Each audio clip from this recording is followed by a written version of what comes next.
The scream came from the warden's room again, sharp, sudden, and close enough to make the walls vibrate. It was 2:17 a.m., and the entire hostel floor was silent, the kind of silence where even breathing feels too loud. The hallway lights were on, but dim, flickering just enough to make the shadows stretch unnaturally along the walls. The sound didn't echo like a normal scream should. Instead, it felt trapped, as if the walls themselves were holding it in. This wasn't the first time it had happened. It had been happening every night for weeks. The warden's room was at the far end of the corridor. The door was always locked. No footsteps ever followed the screams. No lights turned on afterward. And no one, not once, had seen the warden step outside after sunset.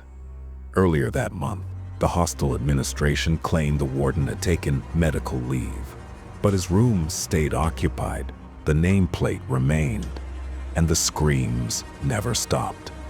At first they were faint, easy to ignore, but each night they grew louder, closer, more desperate. By the third week, the sound had changed. It no longer sounded like pain alone. There was something else mixed into it: panic, confusion, and fear so intense it felt almost physical, like pressure against the chest. One night, the screaming stopped abruptly. The silence that followed was worse. At exactly 3 a.m., a soft knocking sound replaced it. 3 slow knocks. Always from inside the warden's room. No one answered. No one moved. The next morning, students noticed something disturbing. Deep scratch marks had appeared on the inside of the warden's door, visible through the narrow gap beneath it. Long, uneven lines, as if someone had tried to claw their way out. The administration finally sent someone to inspect the room. They unlocked the door just after noon. The smell hit first, damping, stale air mixed with something metallic. The curtains were drawn shut. The bed was untouched. The desk was clean. Too clean. There were no personal belongings, no clothes, no photographs, nothing that suggested a human had lived there, except for the mirror.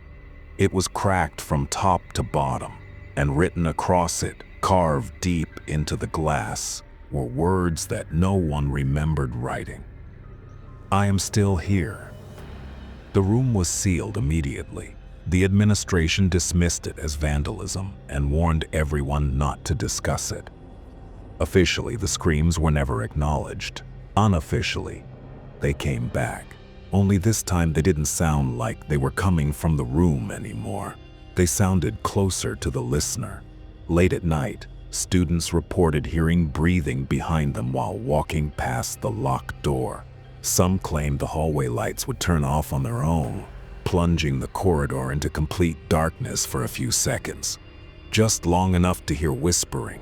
Not voices, whispers, as if something was trying to remember how to speak.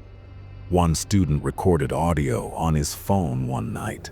He never released it publicly, but those who heard it said the scream on the recording didn't come from the hallway. It came from inside the phone. After that, the room was permanently sealed. The nameplate was removed. The hallway lights were replaced. New paint covered the scratches on the door, but none of it mattered, because even now, long after the hostel claims the issue was resolved, security guards refused to patrol that floor after midnight, and if you stand quietly outside that sealed room at exactly 2:17 a.m., you can still hear it, not screaming, crying, low, broken, and very close. Some places don't need people to stay alive. They remember on their own. And if stories like this unsettle you, if you enjoy slow, realistic horror that stays with you longer than it should, subscribe to the channel.